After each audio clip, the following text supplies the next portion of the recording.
സ്വർണ്ണ മുട്ടയിടുന്ന താറാവിൻ്റെ കഥ നിങ്ങൾ കേട്ടിരിക്കുമല്ലോ. അതുപോലെ സ്വർണ്ണ കോയിൻ തരുന്ന ഒരു മനുഷ്യൻ്റെ കഥയുണ്ട്. സ്വർണ്ണ മുട്ടയിടുന്ന താറാവിൻ്റെ കഥ ഇങ്ങ് കേരളത്തിലാണെങ്കിൽ സ്വർണ്ണ കോയിൻ തരുന്ന മനുഷ്യൻ്റെ കഥ അങ്ങ് അമേരിക്കയിലാണ്. ഇതാണ് നമ്മുടെ നായകൻ ജസ്റ്റിൻ. എയർപോർട്ടിൽ നിന്ന് വരുമ്പോൾ അവന് സ്യൂട്ട് കേസ് മാറിപ്പോവുകയാണ്. സാധാരണ സ്യൂട്ട് കേസ് മാറിപ്പോകുമ്പോൾ ഒന്നെങ്കിൽ അതിൽ ബോംബ്, അല്ലെങ്കിൽ ഒരു നിധി. എന്നാൽ അവന് ലഭിച്ചതോ അതുക്കും മേലെയായിരുന്നു.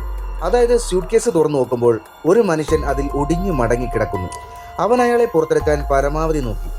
എപ്പോഴൊക്കെ അയാളെ പുറത്തെടുക്കാൻ ശ്രമിക്കുമ്പോഴും അയാൾക്ക് സഹിക്കാനാകാത്ത വേദന അനുഭവപ്പെടുകയാണ്. അങ്ങനെ ഒരു സമയത്ത് വേദന കൊണ്ട് അയാൾ കരയുമ്പോൾ അയാളുടെ വായിൽ നിന്നും ഒരു സ്വർണ്ണ കോയിൻ വരികയാണ്.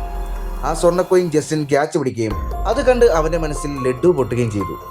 ഒരു മനുഷ്യൻ്റെ മനസ്സിൽ നന്മയും തിന്മയും ഉണ്ടല്ലോ. അവൻ്റെ മനസ്സിലെ നന്മ അയാളെ പുറത്തെടുക്കുമോ, അതോ അവൻ്റെ മനസ്സിലെ തിന്മ അയാളെ കൂടുതൽ വേദനിപ്പിച്ചുകൊണ്ട് ഒരുപാട് സ്വർണ്ണ കോയിൻ നേടാൻ അവനെ പ്രേരിപ്പിക്കുമോ? നമുക്ക് നോക്കാം. എൻ്റെ പേര് അനന്തു മധു. നമുക്ക് കഥയിലോട്ട് കിടക്കാം. ജസ്റ്റിൻ തൻ്റെ ലഗേജ് വരുന്നതിന് വേണ്ടി എയർപോർട്ടിനുള്ളിൽ വെയിറ്റ് ചെയ്യുന്നു. ആ സമയത്ത് തൻ്റെ ഉറ്റ സുഹൃത്തായ അലക്സ് അവനെ ടെക്സ്റ്റ് ചെയ്യുകയാണ്. എന്തുണ്ട് മച്ചാനെ? എന്ത് പറയാനാടാ, ആകപ്പാടെ ഉണ്ടായിരുന്ന ഗേൾഫ്രണ്ടായ കാള അവൾ എന്നോട് ബ്രേക്കപ്പ് ചെയ്തു. പക്ഷേ അവൾ പോയതിൽ എനിക്കൊരു വിഷമവുമില്ല. സ്കൂളിൽ നിന്ന് പുറത്താക്കിയത് കൊണ്ട് അച്ഛൻ കട്ട കലിപ്പിലാണ്. അതാണ് എൻ്റെ ഏക ആവലാതി. മെസ്സേജ് അയച്ച ശേഷം ജസ്റ്റിൻ നോക്കുമ്പോൾ എയർപോർട്ടിനുള്ളിൽ ആരെയും കാണുന്നില്ല. ലഗേജ് വരുന്ന മെഷീൻ സ്റ്റോപ്പാണ്. ബാഗേജ് ഓഫീസിലാണെങ്കിൽ ആരുമില്ല. ആരെങ്കിലും ഉണ്ടോ എന്നവൻ ജനലിൽ കൂടെ ഒളിഞ്ഞു നോക്കി. ആ ഒളിഞ്ഞു നോക്കുന്ന സമയത്ത് ലഗേജ് വരുന്ന മെഷീനിൽ നിന്നും ഒരു സ്യൂട്ട് കേസ് വരികയാണ്. ആ ശബ്ദം കേട്ട് തിരിഞ്ഞു നോക്കിയപ്പോൾ അവൻ്റെ സ്യൂട്ട് കേസ് അവിടെ കിടക്കുന്നു. ആ സ്യൂട്ട് കേസും എടുത്തുകൊണ്ട് അവൻ കാറിൽ കയറി യാത്രയായി.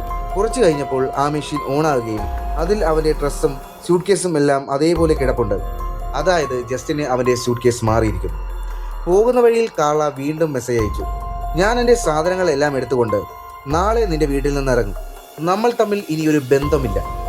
അത് വായിക്കുന്ന സമയം സിഗരറ്റ് കുറ്റി അവൻ്റെ കയ്യിൽ കൊണ്ട് ഫോൺ താഴേക്ക് പോകുന്നു.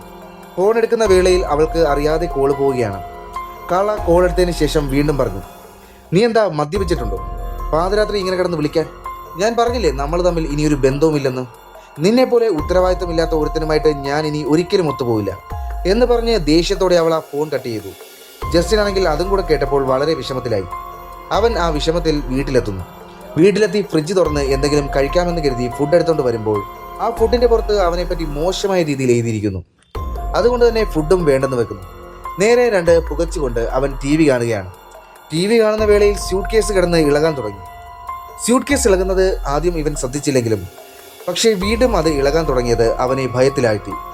പെട്ടെന്ന് തൻ്റെ ഉറ്റ സുഹൃത്തായ അലക്സ് തന്നെ പ്രാങ്ക് ചെയ്യുകയാണെന്ന് കരുതി, അലക്സ് എവിടെയാണ് നീ എന്താ കളിക്കുവാണോ? അത് കേട്ട് സ്യൂട്ട് കേസിനുള്ളിൽ നിന്ന് ഒരു മനുഷ്യൻ പറഞ്ഞു, ഈ വീട്ടിൽ അലക്സ് ഇല്ല. അതുകൂടെ കേട്ടതും ജസ്റ്റിൻ്റെ കിളി പാറി. ജസ്റ്റിൻ എന്ത് ചെയ്തു? പതിയെ പോയി പേടിച്ചിട്ടാണെങ്കിലും അവൻ ആ സ്യൂട്ട് കേസ് തുറന്നു നോക്കി. തുറന്നപ്പോൾ അതിനുള്ളിൽ ഒരു തുർക്കിഷ് മനുഷ്യൻ ഒടിഞ്ഞു മടങ്ങി കിടക്കുന്നു. അയാൾ അവനോട് ഹെൽപ്പിന് വേണ്ടി കെഞ്ചി, എന്നെ ഹെൽപ്പ് ചെയ്യണം. കുറച്ച് ആൾക്കാർ ചേർന്ന് തന്നെ ഇതിനകത്ത് അടച്ചു പൂട്ടിയതാണ്. അവർ പറഞ്ഞത് ഞാൻ കേൾക്കാത്ത കൊണ്ടാണ് അങ്ങനെ ചെയ്തത്. അതുകൊണ്ട് തന്നെ എങ്ങനെയെങ്കിലും ഇതിൽ നിന്ന് പുറത്തെടുത്തു തരണം. കാരണം അവർ തന്നെ തേടിക്കൊണ്ടേയിരിക്കുകയാണ്.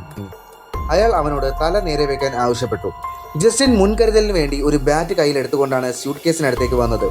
അവൻ അടുത്ത് വന്നതും ഭയത്തോടെ തന്നെ അവൻ അയാളുടെ തല നേരെ വെക്കുന്നു. അയാൾ ജസ്റ്റിനോട് പറഞ്ഞു, തന്നെ എങ്ങനെയെങ്കിലും പുറത്തെടുത്ത് തരണം. ജസ്റ്റിൻ ബാറ്റ് താഴെ വെച്ചിട്ട്, നിങ്ങൾക്കിപ്പോൾ ഹോസ്പിറ്റലാണ് ആവശ്യം. പക്ഷേ അയാൾ ഹോസ്പിറ്റലിൽ പോകാൻ തയ്യാറല്ലായിരുന്നു. ജസ്റ്റിൻ തൻ്റെ ഫ്രണ്ടിൻ്റെ കാലൊടിഞ്ഞ കാര്യവും അത് ഹോസ്പിറ്റലിൽ പോയാണ് റെഡിയായതെന്നും അയാളോട് പറയുന്നുണ്ട്. പക്ഷേ അയാൾ പറഞ്ഞു, ഈ സ്കൂൾ കഥകളൊന്നും വേണ്ട. ഹോസ്പിറ്റലിൽ പോയാൽ പ്രശ്നമാകും. അവിടെ പോയാൽ തന്നെ കുറേ ആൾക്കാർ കണ്ടെത്തും. ശരി, അങ്ങനെ ഒരു പ്രശ്നമുണ്ടെങ്കിൽ എനിക്കും കേടല്ലേ. അതുകൊണ്ട് തന്നെ ഇപ്പോൾ തന്നെ എയർപോർട്ടിൽ കൊണ്ടാക്കാം എന്ന് പറഞ്ഞ് സ്യൂട്ട് കേസ് മൂടുമ്പോൾ അയാൾ ഒച്ച വയ്ക്കുന്നു. നീ എന്താ ഈ പറയുന്നത്? അവിടെയും അവർ കാണില്ലേ? എന്നെ ഒന്ന് പുറത്തെടുത്ത് തന്നാൽ മതി സുഹൃത്തെ. അങ്ങനെ ജസ്റ്റിൻ അയാളുടെ വാക്കിൽ കൺവിൻസ് ആകുന്നു.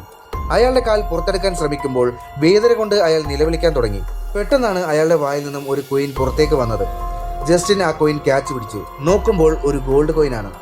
അയാൾ പറഞ്ഞു, എനിക്ക് അസഹനീയമായ വേദന എപ്പോഴൊക്കെ വരുമ്പോഴും ഗോൾഡ് കോയിൻ ഇങ്ങനെ വന്നുകൊണ്ടേയിരിക്കും എന്ന് കരുതി നീ എന്നെ വേദനിപ്പിക്കരുത്. എന്നെ പുറത്തെടുത്താൽ നിനക്ക് ആവശ്യത്തിനുള്ള ഗോൾഡ് കോയിൻ ഞാൻ തരാം. അത് പറഞ്ഞ ശേഷം പെട്ടെന്ന് അയാൾ ഉറങ്ങിപ്പോവുകയാണ്. ജസ്റ്റിനും നല്ല ക്ഷീണമുണ്ട്. അതുകൊണ്ട് അവനും ഉറങ്ങുന്നു. ഉറക്കമുണരുമ്പോൾ ജസ്റ്റിൻ ഒരു സ്യൂട്ട് കേസിനുള്ളിൽ ഒടിഞ്ഞു മടങ്ങി കിടക്കുന്നു. കൂടാതെ 3 പേർ വന്ന് അവന് നേരെ വെടിയുതിർക്കുകയാണ്. പെട്ടെന്ന് അവൻ ഞെട്ടി ഉണരുന്നു. അത് ഒരു സ്വപ്നമായിരുന്നു. തൻ്റെ ഇടതുവശത്തുള്ള കോയിൻ എടുത്തുകൊണ്ട് അത് വിൽക്കാൻ വേണ്ടി അവനൊരു ഷോപ്പിൽ ചെല്ലുന്നു. അപ്പോൾ ഓണർ പറയുകയാണ്, ഇത് ഒന്നാം ലോക മഹായുദ്ധത്തിൽ മരിച്ചുപോയ അബ്ദുൽ അമീൻ രണ്ടാമൻ്റെ കാലത്ത് ഉണ്ടായിരുന്ന ഗോൾഡ് കോയിനാണ്. ഇതിന് ഞാൻ $275 തരാം എന്ന് പറഞ്ഞ് സെല്ലിംഗ് ഡീൽ പേപ്പർ അവനെ കൊണ്ട് ഒപ്പിയിടിക്കുന്നു. അവൻ ആ പേപ്പർ കൊണ്ട് അലക്സിനെ കാണിക്കുന്നു. അലക്സ് അവനോട് പറയുന്നു, നീ ആയതുകൊണ്ട് അയാൾ പറ്റിച്ചതാണ്. ഞാനായിരുന്നെങ്കിൽ കുറഞ്ഞത് $325 എങ്കിലും ഒപ്പിച്ചേനെ. നിന്നെപ്പോലെ ഒരുത്തനെ പറ്റിക്കാൻ എളുപ്പമാണ്, അതുകൊണ്ടാണല്ലോ നിന്നെ അവൾ ഇട്ടിട്ട് പോയത് എന്ന് പറഞ്ഞുകൊണ്ട് അലക്സ് അവനെ കളിയാക്കാൻ തുടങ്ങി. നിന്റെ കയ്യിൽ ഇനിയും ഗോൾഡ് കോയിൻ ഉണ്ടോ എന്ന് അലക്സ് ചോദിച്ചു. ജസ്റ്റിൻ ഉണ്ടാകാമായിരിക്കാം എന്ന് പറഞ്ഞു. അവനും അലക്സുമായി വീട്ടിലേക്ക് പോകുന്നു. വീട്ടിലെത്തിയപ്പോഴാണ് കാള ഇറങ്ങി വരുന്നത്. തന്റെ സാധനങ്ങളെല്ലാം പാക്ക് ചെയ്തുകൊണ്ട് അവൾ പോവുകയാണ്. പോകുന്നതിന് മുൻപ് ജസ്റ്റിനെ നോക്കി, നീ ഒരു കൊലപാതകയാകുമെന്ന് ഞാൻ ഒരിക്കലും പ്രതീക്ഷിച്ചില്ല എന്ന് മുഖത്തടിച്ച പോലെ അവൾ പറഞ്ഞു. ജസ്റ്റിനും അലക്സും പേടിച്ചുകൊണ്ട് അകത്ത് വന്ന് നോക്കുമ്പോൾ സ്യൂട്ട് കേസിൽ അയാൾ കിടക്കുന്നു. എന്നാൽ അയാളുടെ കൈ പുറത്താണ്. ജസ്റ്റിൻ അവരോട് നടന്ന എല്ലാ കാര്യങ്ങളും പറയുന്നു. അത് കേട്ട് കാളയും ജസ്റ്റിനും കൂടി അയാളെ പുറത്തെടുക്കാൻ വേണ്ടി ശ്രമിക്കുമ്പോൾ വേദന കൊണ്ട് വീണ്ടും സ്വർണ്ണ കോയിൻ അയാളുടെ വായിൽ നിന്ന് വരികയാണ്. അലക്സ് അത് കണ്ടിട്ട് ജസ്റ്റിനെയും കാളയും വിളിച്ച് ഒരു മീറ്റിംഗ് കൂടുന്നു. നമുക്ക് അയാളെ ഇപ്പോൾ പുറത്തെടുക്കണോ, അതോ കുറച്ചുകൂടി അയാളെ വേദനിപ്പിച്ചാൽ നമുക്ക് വീണ്ടും വീണ്ടും സ്വർണ്ണ കോയിൻ നേടി പണക്കാരനാകാൻ കഴിയും? അലക്സിന്റെ വാക്കുകൾ കേട്ട് ജസ്റ്റിനും കാളയും സമ്മതിക്കുകയാണ്. ജസ്റ്റിൻ കാളയും ബ്രേക്കപ്പ് ഇഷ്യൂ സോൾവ് ചെയ്യുന്നതിനിടയിൽ അലക്സ് ആ സ്യൂട്ട് കേസ് എടുത്തുകൊണ്ട് പടിയിൽ നിന്നും ഉരുട്ടി താഴേക്കിടുന്നു. ആ വഴി ഒരുപാട് ഗോൾഡ് കോയിൻ വരികയാണ്. ജസ്റ്റിൻ അലക്സിനോട് പറയുന്നു, 48 മണിക്കൂർ അയാളെ അധികം വേദനിപ്പിക്കാതെ നമുക്ക് കുറച്ച് ഗോൾഡ് കോയിൻ ഉണ്ടാക്കാം. അതിനുശേഷം അയാളെ നമ്മൾ രക്ഷിക്കും. അലക്സും കാളയും കൂടി അയാളെ പല രീതിയിൽ വേദനിപ്പിച്ച് കോയിനുകൾ വരുത്താൻ തുടങ്ങി. മുറി ഗോൾഡ് കോയിൻ കൊണ്ട് നിറഞ്ഞു. ഒരു സമയം ബെഡിൽ കിടക്കുന്ന കാളയുടെ ദേഹത്തു നിന്നും അലക്സ് ഓരോന്നായി കൊണ്ട് എടുക്കാൻ തുടങ്ങി. അതെ, അവർ രണ്ടുപേരും അവിഹിത ബന്ധത്തിലാണ്. ജസ്റ്റിൻ വരുന്ന സൗണ്ട് കേട്ട് അലക്സ് മുറിയിലേക്ക് ഓടി. ജസ്റ്റിൻ വരുമ്പോൾ അലക്സിന്റെ മുറിയുടെ വാതിൽ അടയുന്ന സൗണ്ട് അവൻ കേൾക്കുകയാണ്. കാളയുടെ മുറിയിൽ പോയി നോക്കുമ്പോൾ അവൾ ഷർട്ടില്ലാതെ നിൽക്കുന്നു. ജസ്റ്റിനെ കാര്യം പിടികിട്ടി. അടുത്ത ദിവസം അലക്സും കാളയും ചേർന്ന് അയാളെ ഷോക്ക് അടിപ്പിച്ചുകൊണ്ടിരിക്കുകയാണ്.